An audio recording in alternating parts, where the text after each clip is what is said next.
Boa noite. Vamos iniciar então o nosso estudo do Evangelho de Mateus, o estudo minucioso, detalhado, que a gente realiza já há alguns anos, né? Hoje nós estamos completando, de certa forma, uma passagem curtinha do Evangelho de Mateus, que está lá no capítulo 14, e que acontece logo após Jesus caminhar sobre as águas, né? Então, Jesus caminha sobre as águas, tem aquele encontro com Pedro, né? Ele é reverenciado pelos discípulos dentro da barca, e quando ele consegue chegar em solo firme com os discípulos, ali acontece, então, a cena que nós estamos estudando já há algumas semanas, né? Se não me engano, em 2 semanas. Que cena é essa? Jesus desembarca na terra de Genezaré, no vale de Genezaré, onde está, inclusive, a aldeia de Genezaré, localizada entre Cafarnaum e Magdala, na margem do lago Tiberíades, ou mar de Genezaré também, se preferirem. E ali Jesus encontra com um grupo de companheiros maduros, sensíveis à mensagem do Evangelho, que espontaneamente eles passam a buscar outros companheiros em sofrimento, companheiros que passam por grandes dificuldades, companheiros que passam por períodos de aflição, e através do próprio exemplo de vida, eles fazem o convite.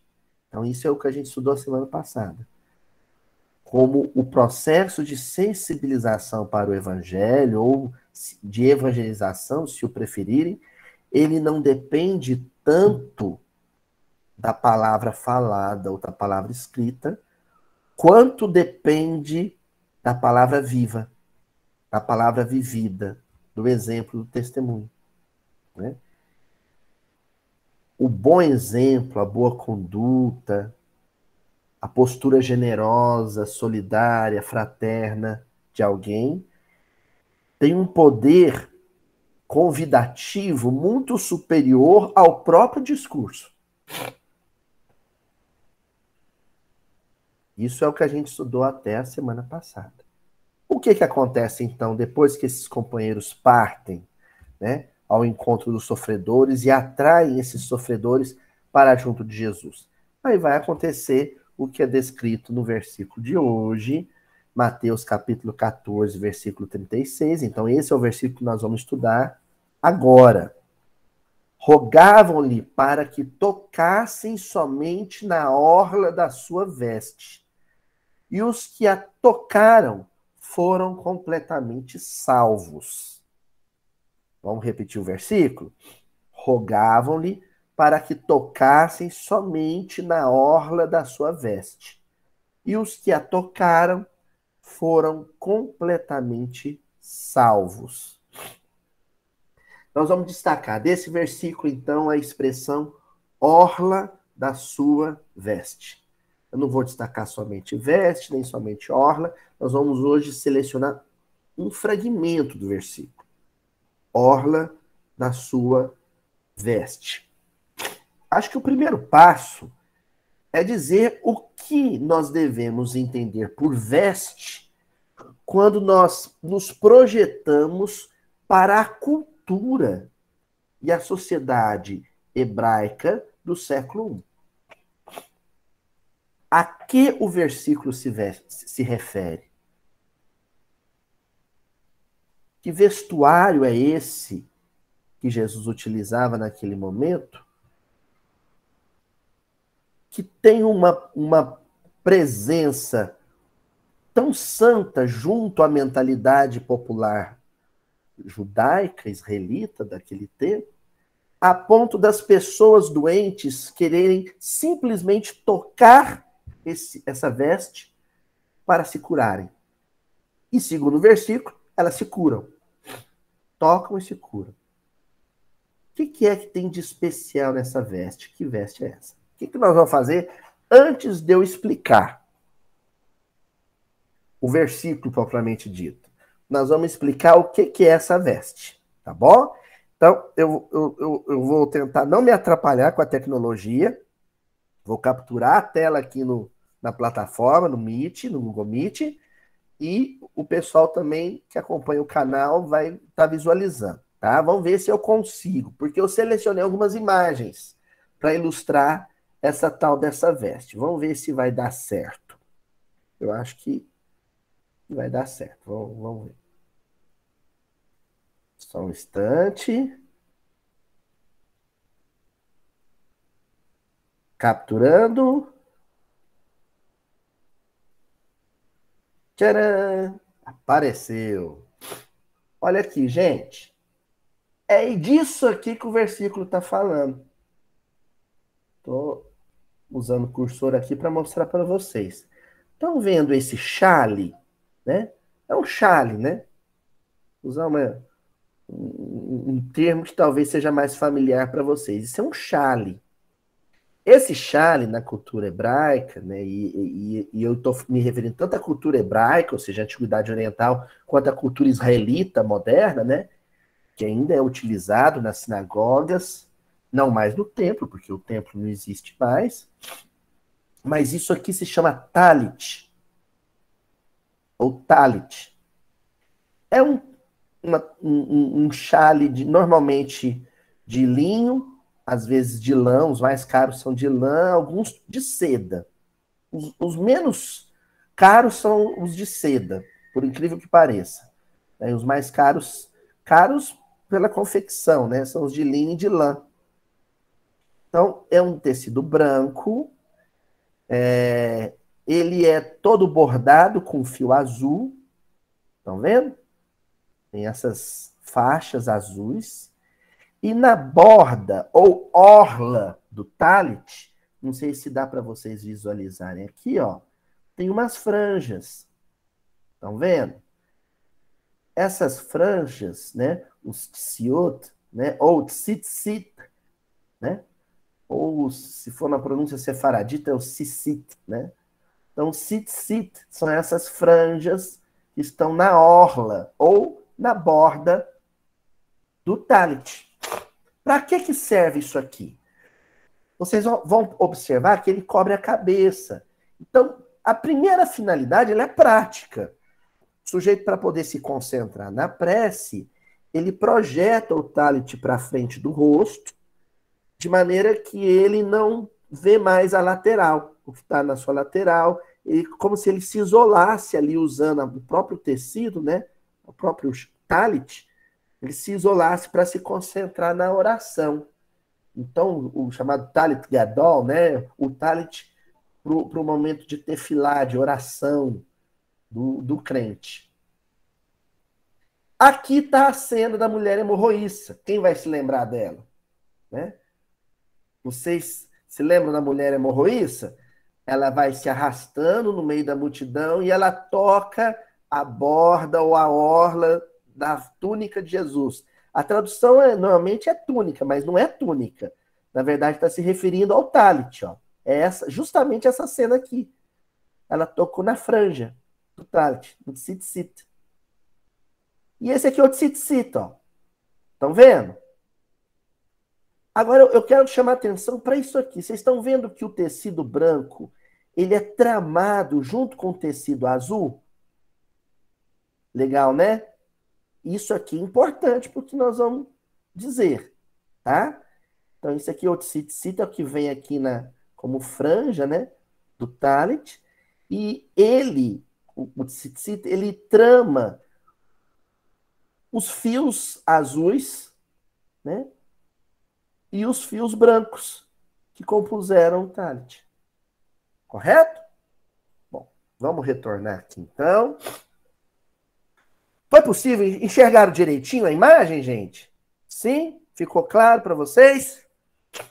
Pois bem, agora nós podemos começar a entrar no versículo. O talit, além dessa finalidade prática de cobrir o rosto de quem vai orar na sinagoga, para essa pessoa se concentrar mais, né? Assim como nós espíritas, né, costumamos colocar a mão no rosto, né? Ou os católicos juntam as mãos, é uma maneira de se concentrar mais, né? Além dessa finalidade prática, essa função prática, o talit ele tem uma figuração religiosa. Existe uma liturgia por detrás do uso do talit. E nós vamos começar a pensar nela a partir do próprio texto do Velho Testamento. Então, olha só. O primeiro textozinho que eu vou selecionar está em um dos livros do Pentateuco Mosaico,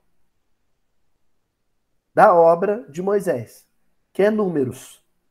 Lá em Números, o texto bíblico diz assim: fala aos filhos de Israel, então, uma manifestação, uma teofania, né, uma manifestação de Deus, dizendo assim: fala aos filhos de Israel e diz-lhes que nas bordas das suas vestes, ou orlas das suas vestes, façam franjas pelas suas gerações, e nas franjas das bordas ponham um cordão azul.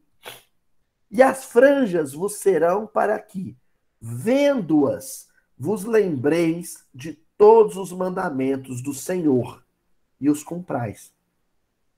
Não seguireis o vosso coração, e nem após os vossos olhos, pelos quais andais vos prostituindo, para que vos lembreis de todos os meus mandamentos e os cumprais, e santos sejais a vosso Deus. Números, capítulo 15, versículos 38 a 40. Vamos explicar isso aqui. Adão e Eva, então nós estamos trabalhando com a liturgia, né? Com personagens da tradição hebraica, lá em Gênesis, Adão e Eva viviam no Éden nus. Eles viviam nus.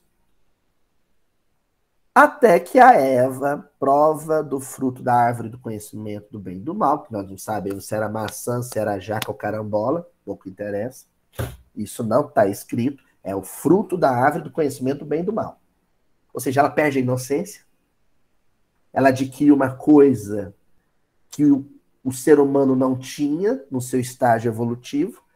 Lembrando que na doutrina espírita a gente não fala propriamente de Adão e Eva enquanto personagens históricos, e sim como representantes das raças adâmicas, ou seja, as primeiras civilizações, né? E ela convida o Adão para compartilhar dessa malícia. É o que eles adquirem. Eles adquirem malícia. Na hora que eles adquirem malícia, que eles olham para eles mesmos, eles enxergam a nudez. E junto com a nudez, os órgãos que estão relacionados ao bem-estar, ao prazer sensorial físico. Dentre eles, a genitália. Então eles correm e improvisam a primeira roupa que a humanidade vestiu, segundo a tradição bíblica. Uma folha de figo. De figueira. Eles pegam uma folha e tampam as genitálias. E a partir dali, então, o homem passa a usar roupas. A roupa, para além de uma utilidade também prática de simplesmente abrigar ou proteger do frio, do vento, ela tem uma função social ou psicossocial, associada ao pudor, a vergonha. Tanto que uma pessoa que usa pouca roupa, né, uma moça que usa pouca roupa, a malícia popular vai dizer o que dessa moça? Que ela é sem vergonha. Os portugueses, quando chegaram e viram os índios nus, disseram que eles eram uma raça adâmica. Que o Brasil era o Éden. Porque eles não... Olha só o que vai dizer Pedro Vaz de Caminha na sua carta. Que eles não tampavam as suas vergonhas. Então a roupa, ela passa a ser símbolo dessa perda de inocência. Essa perda de pureza. Ela passa a representar a nossa malícia, ou seja, o nosso conhecimento sobre o bem e sobre o mal. A nossa noção de mal. O um mandamento em Números está dizendo: olha, pega um fio azul e costura, borda ele, Elaine, no tecido branco. De modo que o fio azul e o tecido branco estejam tramados, entrelaçados um no outro. O que equivale a dizer? O tecido branco é a sua persona, é a sua personalidade, a sua consciência. Essa consciência não é mais pura. Já que não tem como voltar no tempo e recuperar a inocência perdida, que pelo menos você interaja de forma permanente, bote para interagir de forma permanente o tecido branco com o fio azul. A sua consciência com a lei de Deus, que é o que o fio azul representa. Por isso que o texto de Números vai dizer: de modo que todas as vezes que você olhar para aquilo, para o fio azul tramado no tecido branco, você se lembre que é preciso entrelaçar a lei de Deus com a sua personalidade. A sua personalidade pecadora. As duas coisas, elas precisam ter interação para que a lei de Deus regule ou ordene as práticas e vivências do tecido branco da sua personalidade. Tá claro aí? Até aí ou tá muito difícil, gente? Minha mãe costuma dizer: o comecinho tava meio difícil. Ou seja, vamos bordar a palavra de Deus na nossa consciência. Entenderam? Ou uma outra curiosidade, Éder.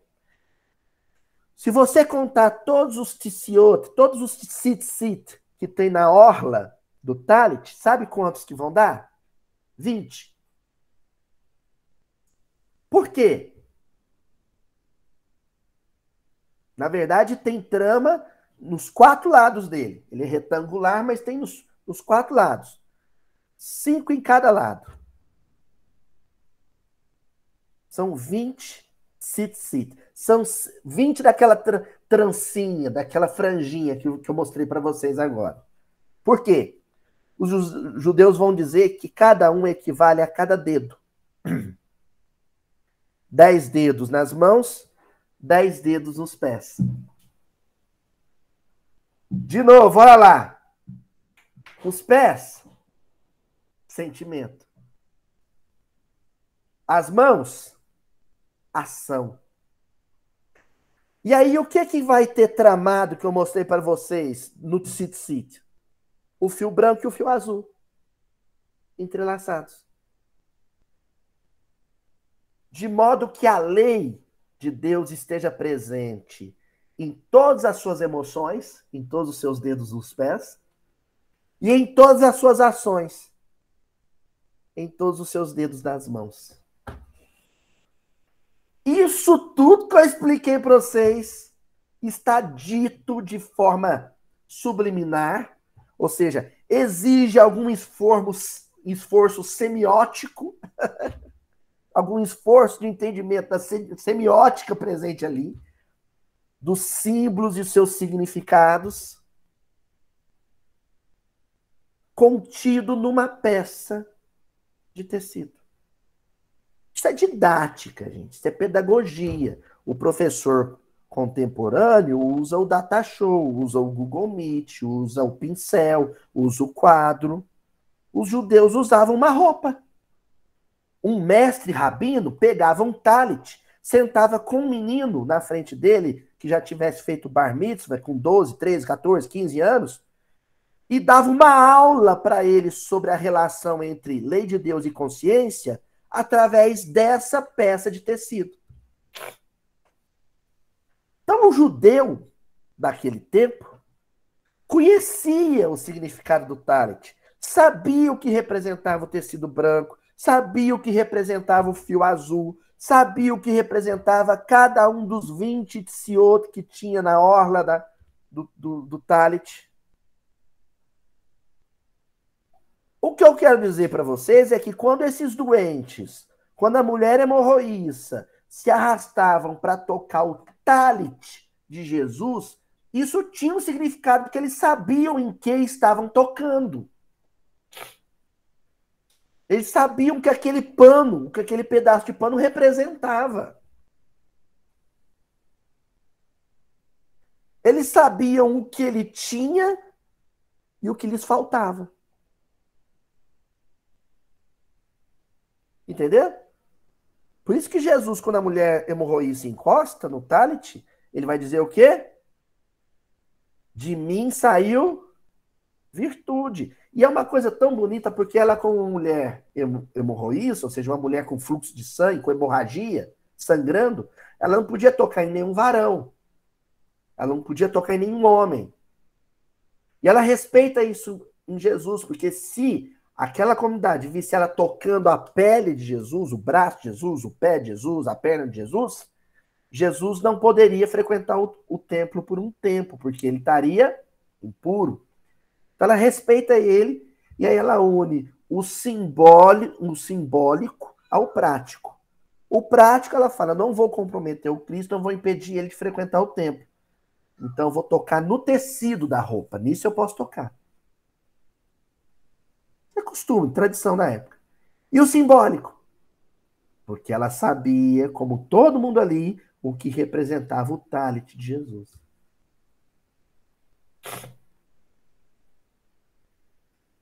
Até aí tá claro, gente? O que o talit representa? O tecido branco, a persona da pessoa, a personalidade da pessoa, a consciência da pessoa, com todos os seus acertos, com todos os seus erros, com todas as suas encarnações, tudo ali contido. Todas as suas vergonhas, todos os seus pudores, todas as suas malícias, mas também todas as suas virtudes. Tá ali. E nessa personalidade deve estar tramado, entrelaçado,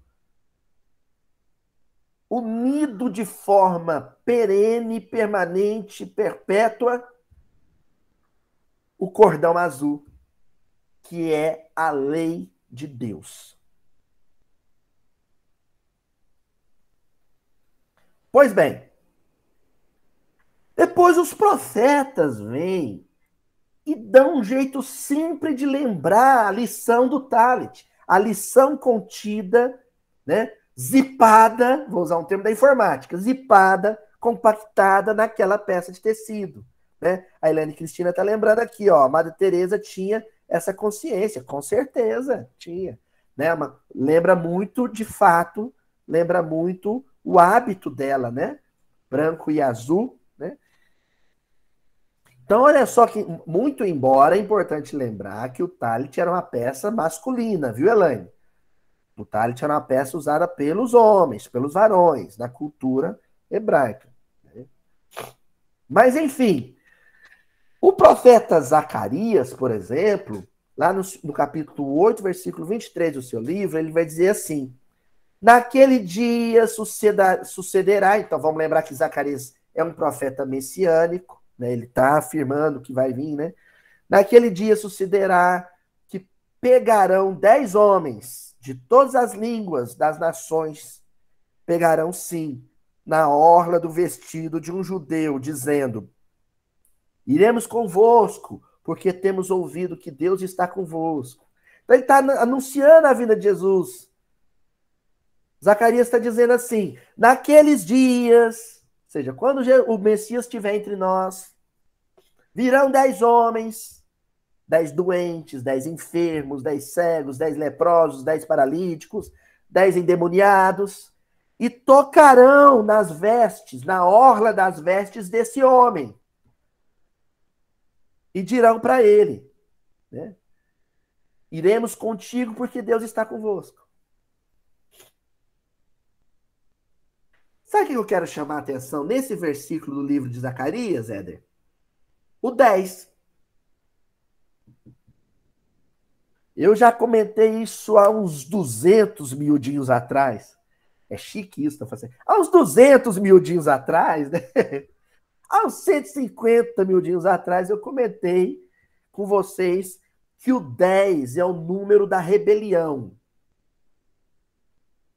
No cisma, por exemplo, entre as tribos do norte, do reino de Israel, e as tribos do sul, do reino de Judá, no cisma, quais são as tribos rebeldes, as tribos que rompem com a casa de Salomão?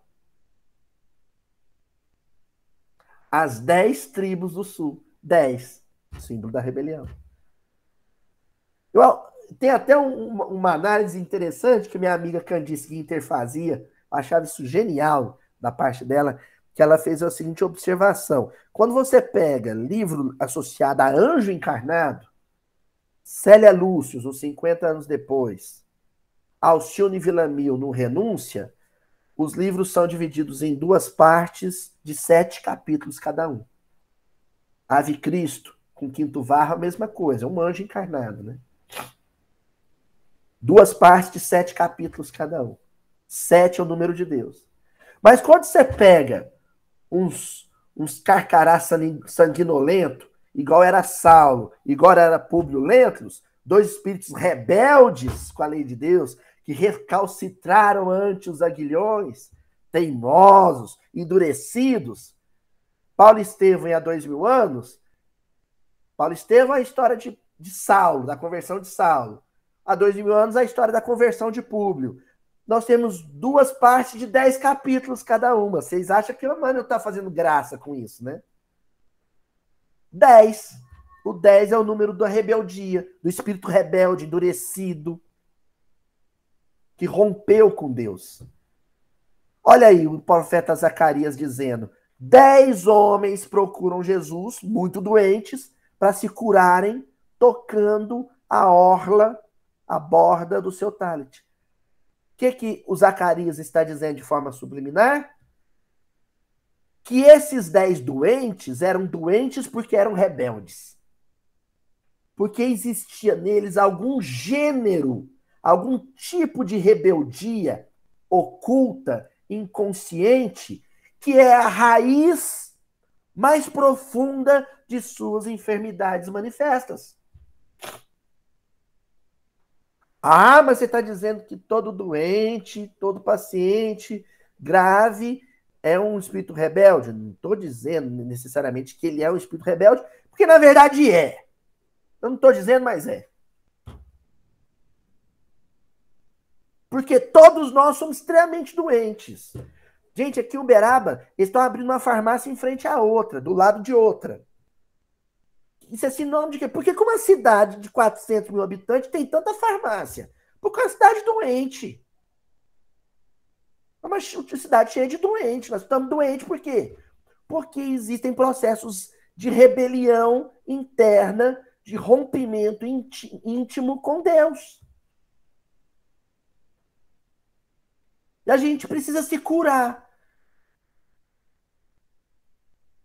E não é gastando R$1.000, R$2.000, R$100.000 em remédio que a gente vai se curar.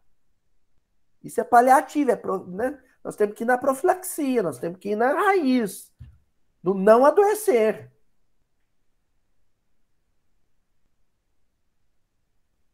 E essa passagem de hoje é sobre isso. Zacarias acabou de dar uma dica do porquê somos doentes. Somos doentes porque somos rebeldes.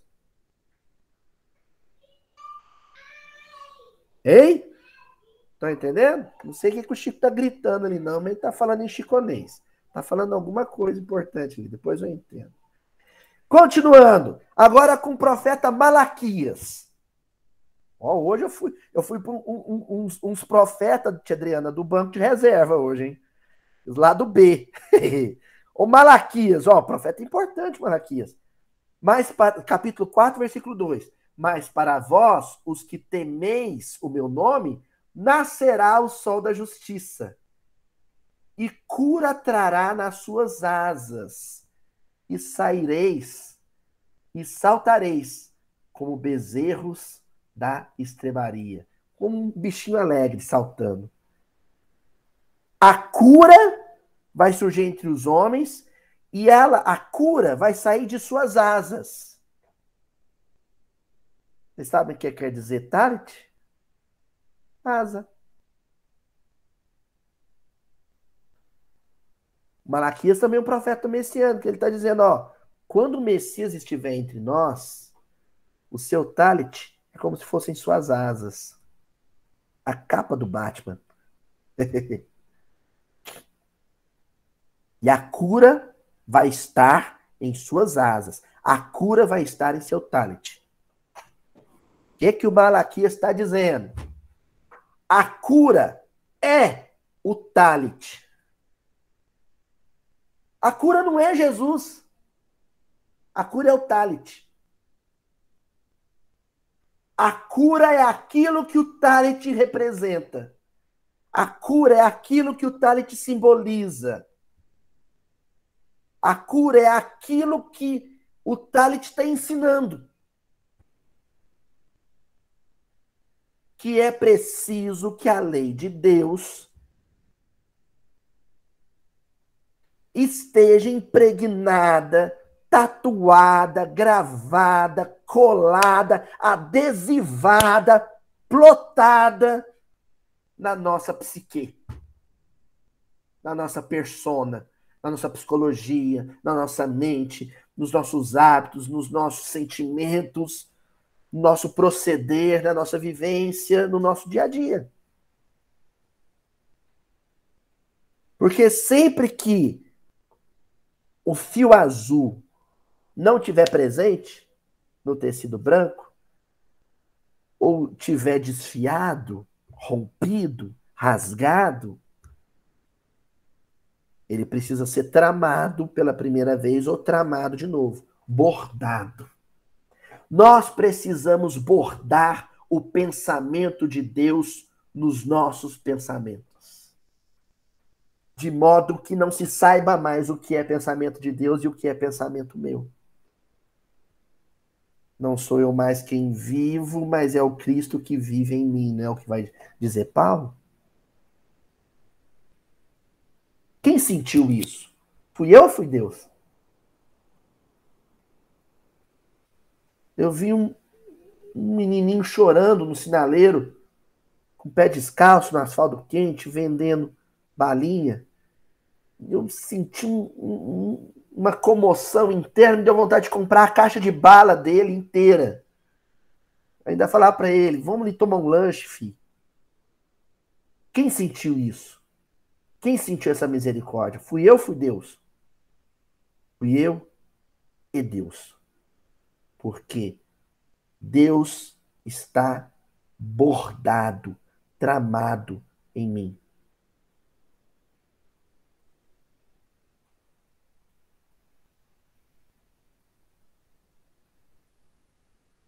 Ó, agora nós vamos quebrar a cabeça aqui.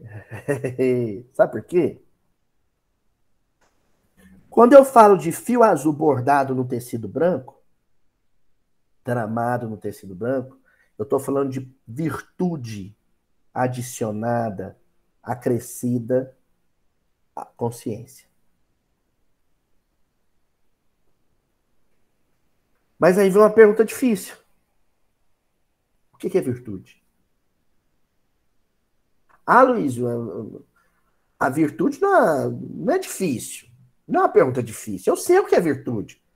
Eu só não sei viver aquilo, mas eu sei o que é virtude. Não sabemos. Teve um jovem que aproximou de Jesus e ele caiu do cavalo, hein? Porque ele achou que sabia. Teve um jovem que aproximou de Jesus achando que sabia direitinho o que era virtude. Ele tinha tanta certeza de que sabia o que era virtude e tinha tanta certeza de que ele era virtuoso que ele não chegou para propor alguma coisa para Jesus. Ele chegou para dizer o que Jesus ia fazer. É ruim, hein? Dizer para Jesus o que ele vai fazer. Falou, o senhor vai me levar com você. Ele quase disse, você precisa de um cara como eu na sua equipe. Eu vou ser um diferencial, dona Joana. Eu vou ser o diferencial da sua equipe. Eu vou fazer a diferença na sua equipe. Eu só preciso, para integrar a sua equipe, que o senhor me revele um segredo. Como adquirir a vida eterna. E aí, vida eterna, a gente tem que pensar o conceito de vida eterna a que ele se refere dentro da tradição hebraica, não da tradição pós-católica, né?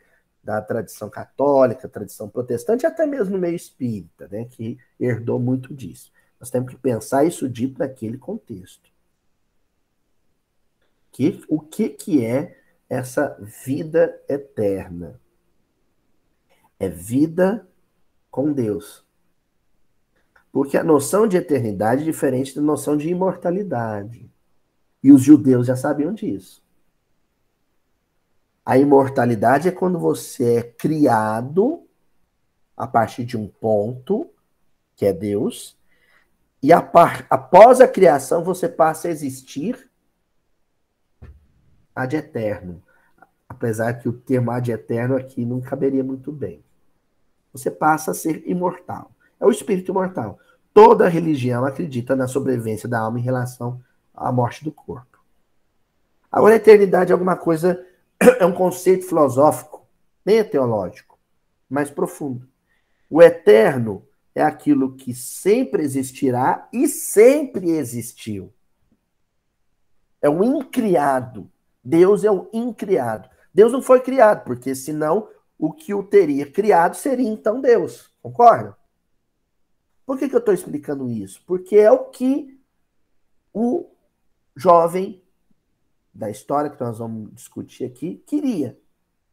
Ele queria a vida eterna, ele queria a vida em comunhão com Deus. Ele queria poder dizer, igual Jesus, assim: eu e o Pai somos um.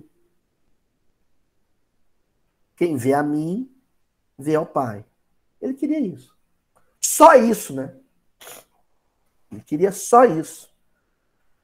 Então, lá em Lucas, capítulo 18, versículos entre 21 e 23, nós temos a famosa passagem do homem rico, ou do jovem rico. Algumas traduções trazem o jovem rico.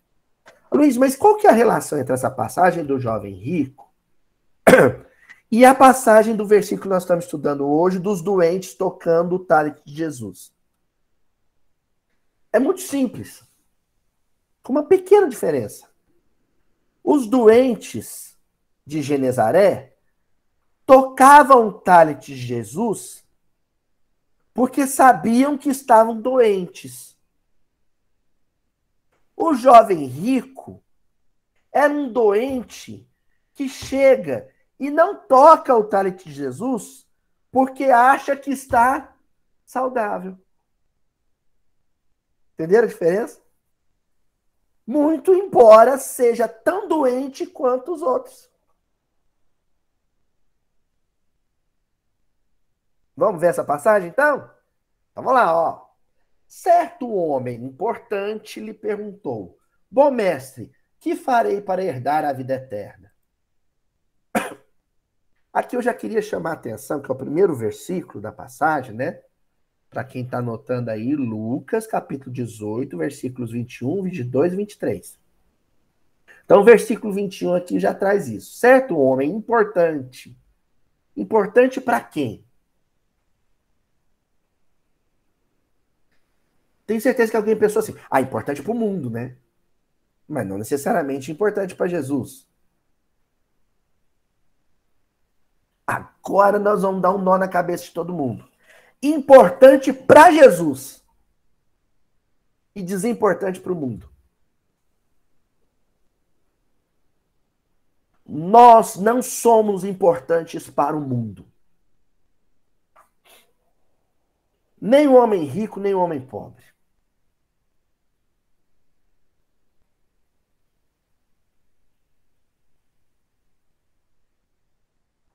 A desimportância do homem pobre está numa frase popular que está até numa música do Aldir Blanc com o João Bosco. Está lá um corpo estendido no chão.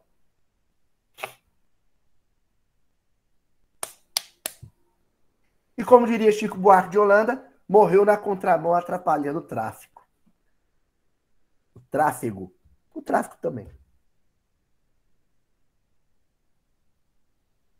Pula o cadáver do pobre, morreu na calçada. Cobre com saco preto, tá tudo certo. E o homem rico? Quer ver uma frase? Rei morto, rei posto.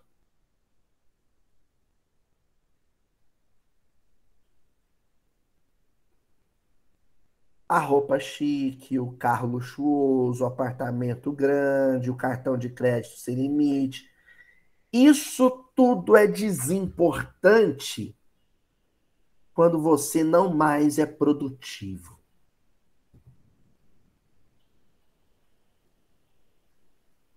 Para o seu gerente do banco, você é só uma conta bancária. Para o corretor lá da concessionária e da imobiliária, você é só um cheque ou uma transferência de Pix.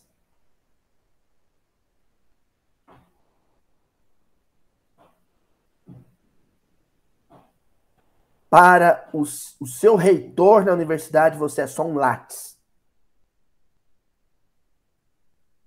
E para Jesus?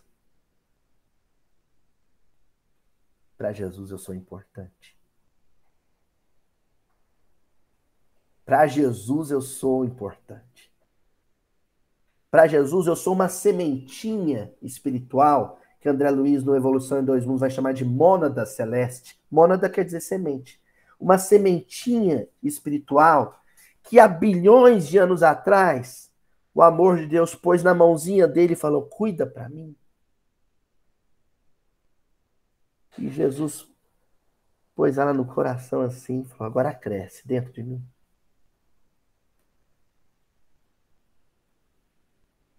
Para Jesus, esse jovem era importante. Daí, a narrativa evangélica começar. Certo homem importante lhe perguntou, bom mestre, que farei para herdar a vida eterna? E aí vem a resposta retórica de Jesus. Resposta retórica porque ela é maiêutica, né? Socrática. Já que Sócrates foi um dos seus precursores, né? Então Jesus responde perguntando. Ele começa perguntando, por que você me chama bom?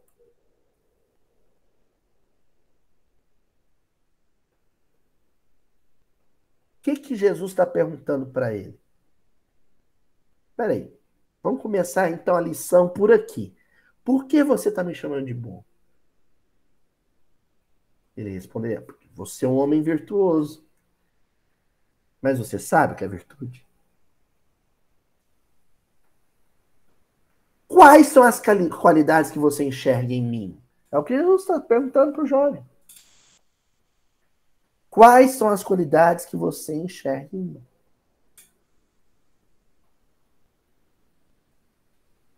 E continuou Jesus, respondeu Jesus.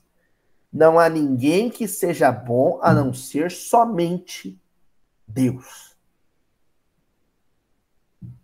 Bondade na perspectiva de Jesus,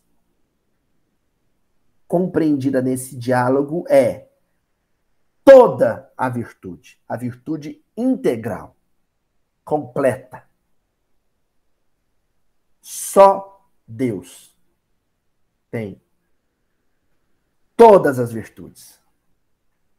Lá no Livro dos Espíritos, nas primeiras questões,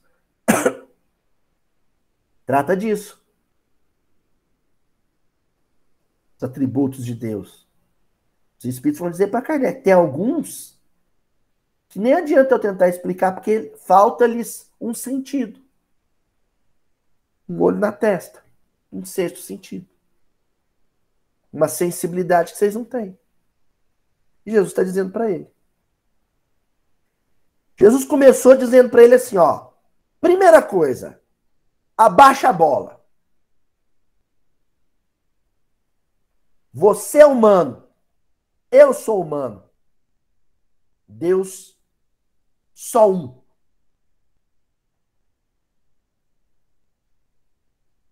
Vou forçar mais.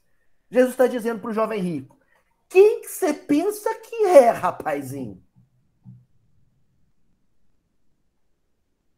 Você é importante para mim, mas você não é mais importante para mim que ele, que ela, que ele.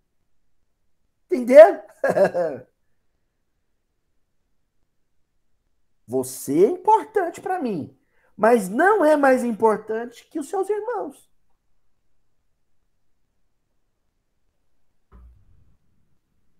Aí Jesus pega e diz para ele assim: você conhece os mandamentos.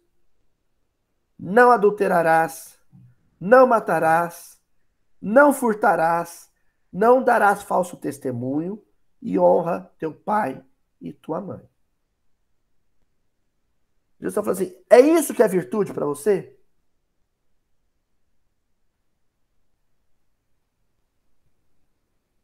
É isso que é virtude para você? Você já roubou? Não, não. Você já matou? Também não. Você já maltratou seu pai e sua mãe? Ou seus avós, ou as pessoas mais velhas? Não, não, não. Você adulterou já? Traiu sua noiva? Não, também não. Então, você é um homem virtuoso por isso. O que ele responde para Jesus? A tudo isso tem obedecido desde a adolescência, disse ele. Bar mitzvah, né? O que era o bar mitzvah? Vocês se lembram disso? Jesus se desgarra lá de Maria, de José, e é encontrado conversando com os doutores da lei no templo. O bar mitzvah. Até hoje tem o bar mitzvah. O jovenzinho judeu, com 12 anos de idade, ele vai para frente de um rabino, tem a festa, né? Tem uma festa, um rito de passagem. E aí o rabino vai fazer 10 perguntas difíceis para ele, e ele vai ter que formular 10 perguntas difíceis para o rabino. Por que 10? 10 mandamentos. O tema das perguntas são os 10 mandamentos. Os coitados rabinos, os doutores da lei que forem fazer o bar mitzvah de Jesus, primeiro já é surreal que ele chegou sozinho para fazer o bar mitzvah. Cadê seu pai e sua mãe? Não, eles não vieram, não, vim por conta. Aí eles fizeram 10 perguntas para Jesus, Jesus respondeu as 10. Aí Jesus fez 10 perguntas para eles e eles não sabiam responder nem a primeira. Foi o bar mitzvah de Jesus. Aí esse jovem rico aqui chega para Jesus e fala assim: mas desde o meu bar mitzvah que eu sei que eu cumpro esses mandamentos. Eu respondi as 10 perguntas, fiz 10 perguntas, sei tudo isso aí, ó. Honrar pai e mãe, não matar, não adulterar, não roubar. Ele está dizendo para Jesus: eu sou virtuoso, porque eu tenho todas essas virtudes que o senhor acabou de citar, uma por uma. Aí o Cristo puxa o tapete dele. Porque o maior talento de Jesus no processo educacional da humanidade é a arte de puxar tapetes. Jesus é um exímio, um talentoso, um Jedi, um ninja na arte de passar rasteiras.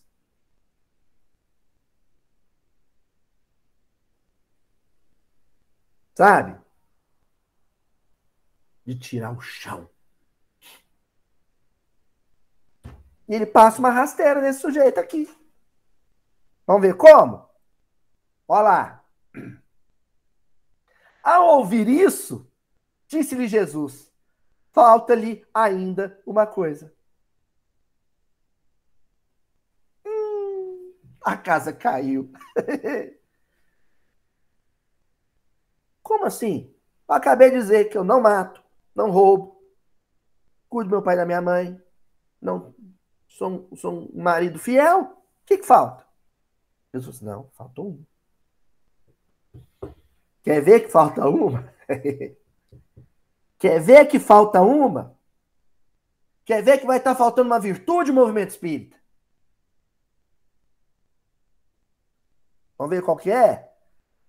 Uma é a virtude que falta ao homem moderno, ao protestante moderno, católico moderno, espírita moderno, budista moderno, o ateu moderno. É a virtude que nos falta. Ó, venda tudo que você possui e dê o dinheiro aos pobres, e você terá um tesouro nos céus. Depois vem e me siga. Depois a gente conversa. Faz isso, depois a gente conversa. Vai lá, faz primeiro, depois volta. Vai, vende tudo que você tiver. Pega o dinheiro e doa pro Wagner na Fraternidade Sem Fronteira. Para furar poço artesiano lá em Moçambique. Depois você vem aqui e a gente conversa. Aí tem aquele lance do mínimo necessário, né? O povo acha que é cristianismo dizer, eu aprendi a viver só com o mínimo necessário. Porque para mim, o necessário basta. O cristianismo é para os fortes, gente. O cristianismo é bravo. Porque Jesus não fala para ele, vá, venda 80% do seu patrimônio, fique com 20% para você ter uma vida minimamente confortável e depois você me segue. Não é isso que Jesus fala para ele. Jesus vai ao extremo, ele provoca, ele chacoalha o sujeito. Vai, vende tudo. Tudo. Fica sem nada.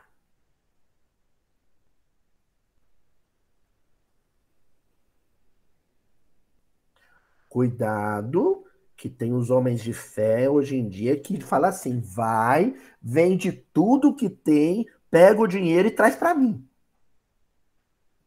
Não é isso que Jesus está falando. Mas tem essa turma. Jesus está falando assim: e dá para os pobres. É a primeira lição que ele dá nesse sujeito com aquele lance da importância que eu falei.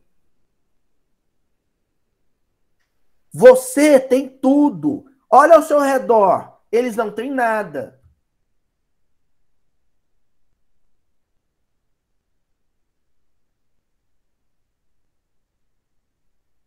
Jesus deu um duro golpe com essa pergunta retórica. Ele deu um duro golpe no que a gente modernamente chama de meritocracia. Eu tenho porque eu mereci. Não, você tem porque o mundo é injusto.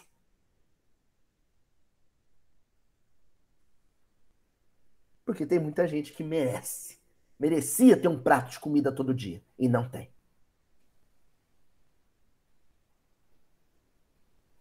Na sua casa você tem conforto porque os dons de Deus foram mal distribuídos pela própria humanidade. Por isso você tem.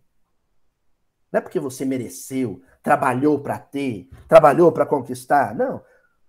Você deu sorte. Porque tem gente que trabalha e não consegue.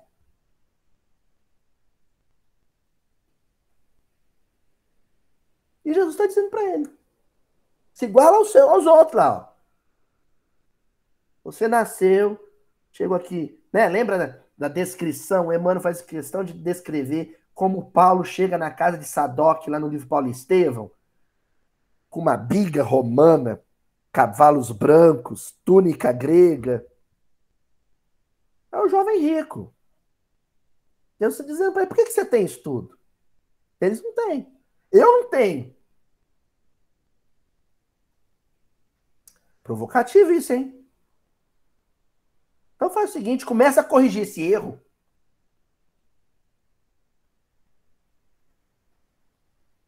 Pega tudo que você tem e distribui com eles.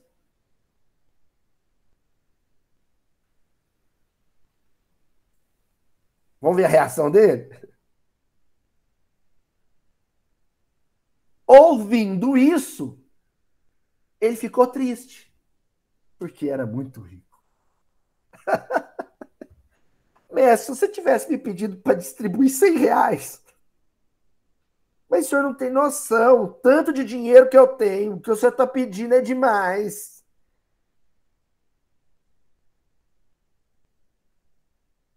Ele ficou triste. Ele ficou triste porque Jesus tinha acabado de dar para ele um diagnóstico médico.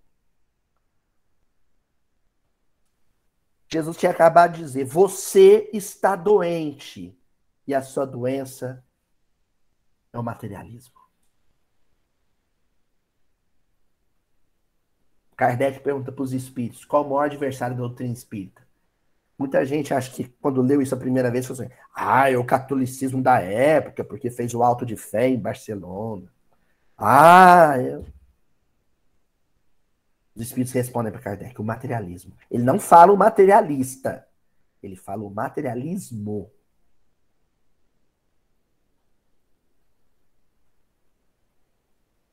A nossa relação com o corpo, a nossa relação com os sentidos do corpo, a nossa relação com as riquezas do mundo. Faltava uma virtude.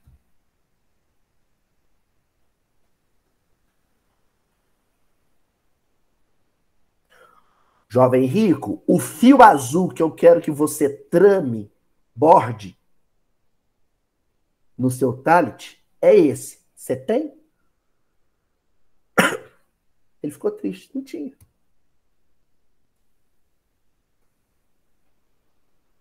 Ele não tinha. Faltava-lhe uma virtude.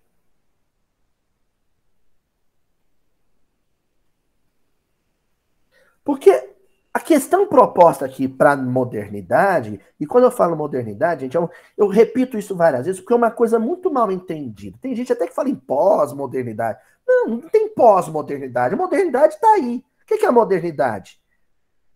É o advento de alguns princípios de individualismo, competitividade, alta performance, meritocracia. É o advento disso.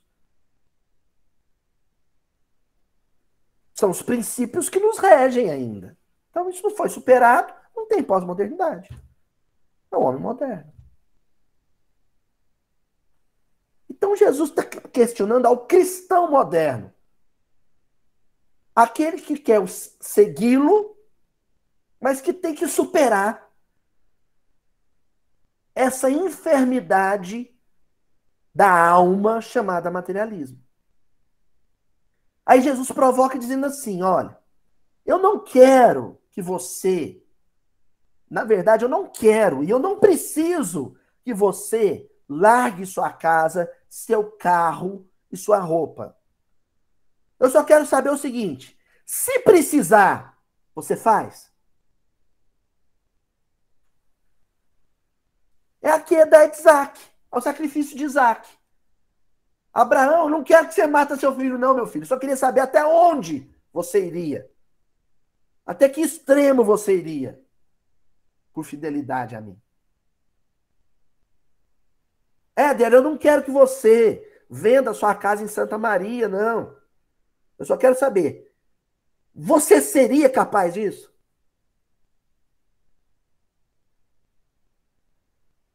Então, vou contar uma coisa para vocês. Cara, aqui tem uma expert em história e biografia de Hippolyte Léon Denis Arrivai. A dona Jussara vai me socorrer se eu falhar. Mas Kardec morreu na Rua da Amargura. Rua da Amargura, inclusive, que ele ajudou a pensar. Era uma vilinha, não é assim, Sara? Ele teve um aneurisma. Mesmo. Oi, Sara? Assim mesmo. É assim mesmo. Olha só que interessante. Ele organizou vou dizer assim, um conjunto habitacional, uma vilinha de casa popular, modesta, para os desabrigados de Paris. E para ele ter recurso para isso, ele hipotecou a própria casa. Kardec era um endividado. Em que contexto que ele desencarna? Ele estava no escritório dele, encaixotando os livrinhos dele, as coisinhas dele, porque ele ia mudar de lá e ia morar no conjuntinho que ele tinha construído, junto com os pobres amigos dele. Estava mudando, deixando a casa dele, porque ele tinha perdido a casa. Aí teve um aneurisma, eu até brinco, falo, de tanto pensar, ele pifou a máquina, né? Teve um aneurisma e desencarnou. Despejado. Se tem um professor que é símbolo do fracasso profissional, foi Allan Kardec. Foi Eurípides Barçanufo. Pestalozzi, então, é uma figura, né? O Pestalozzi, ele usava um pé de meia num, no outro um sapato sem meia. Pestalozzi vivia de... Não teve um projeto pestalozziano que funcionou, que deu certo. Todos faliam. Todos faliam, quebravam. Até o famoso Castelo de Verdun quebrou também. Porque não eram homens de negócio. Não eram homens do mundo. Eles não sabiam lidar com o mundo. Eram funcionários, operários de Deus no mundo.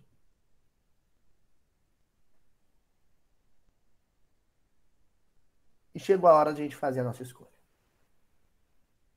Chegou a hora de nós e nossas mazelas todas, nossas chagas todas, nossas pústulas todas, nossa gastrite, nossa urticária, nossa lombalgia, se arrastar no chão para tocar o talit de Jesus e dizer: eu quero que a minha vida seja esse chale.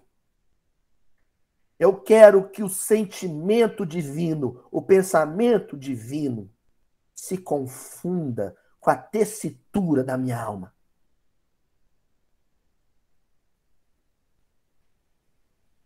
E que uma coisa não possa mais se dissociar da outra. O que eu acho engraçado, é o tragicômico, né?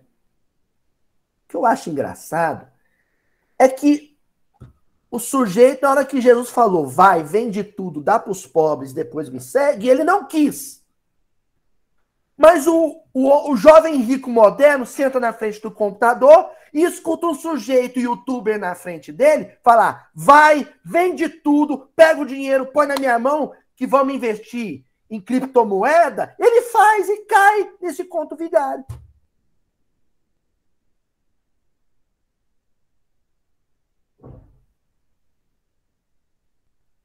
Vamos brincar de day trade?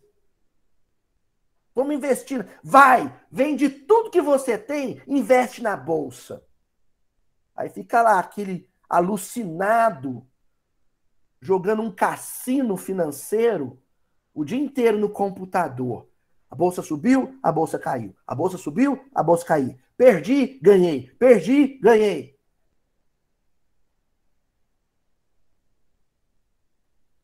Porque para o mundo ele disse sim. Mas para o Cristo ele diria não.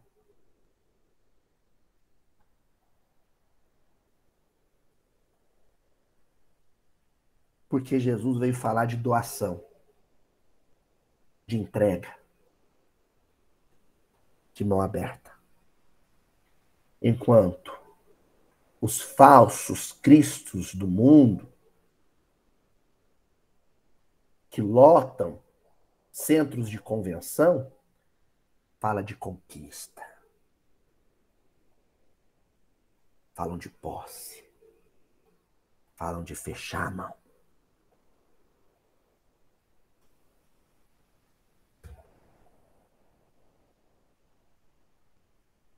Depois a gente não sabe por que tá doente. Depois a gente não sabe por que precisa de plano de saúde. indo de médico em médico, sem saber o que tem. Porque a doença dança no nosso corpo, né? Sai da cabeça, vai para a coluna, sai da coluna, vai para o estômago, sai do estômago, vai para a pele. E a doença tem um nome. Horizontalidade.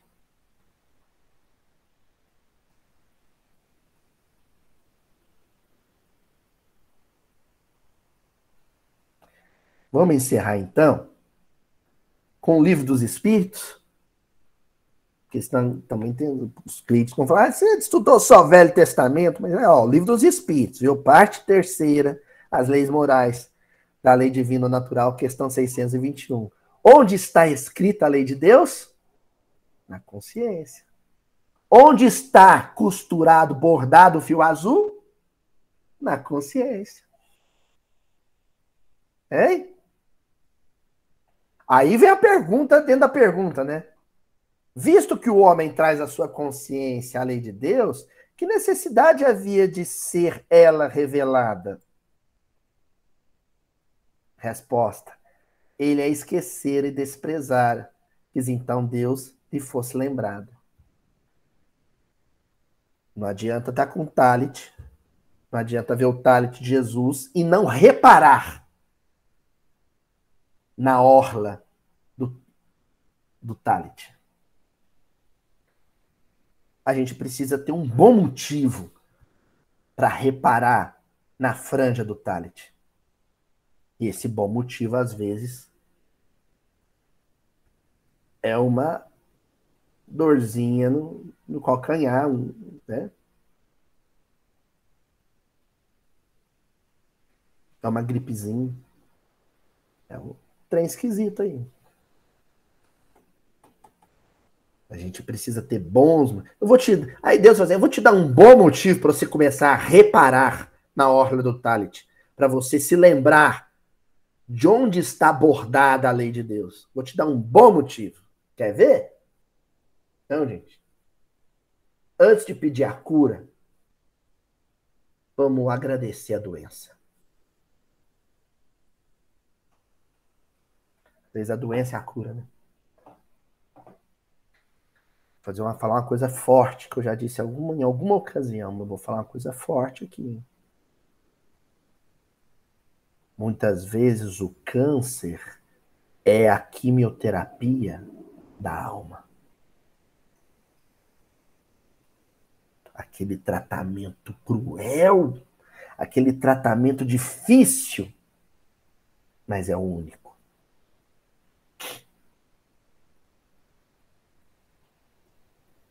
E Jesus me quer são e salvo. Até a semana que vem.